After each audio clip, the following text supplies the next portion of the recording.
إن خلص عليك المحتوى نهائيا وجيت تنزل على هذا الآدمي. شوفوا أول شيء الفيديو. امسكها. مش عايز تمسكها ليه؟ يا ابني امسك مش عايز تمسكها ليه؟ طيب خد امسك. انا مش فاهمك. امسكها. مش عايز تمسكها ليه؟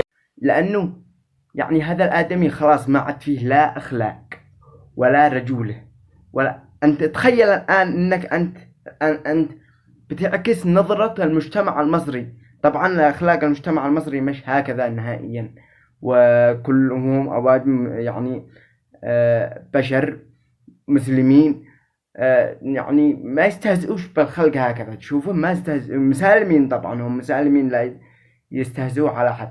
إلا هذا يعلم الله منين أنت، من جدك أنت من جدك، من أنت من بتساير.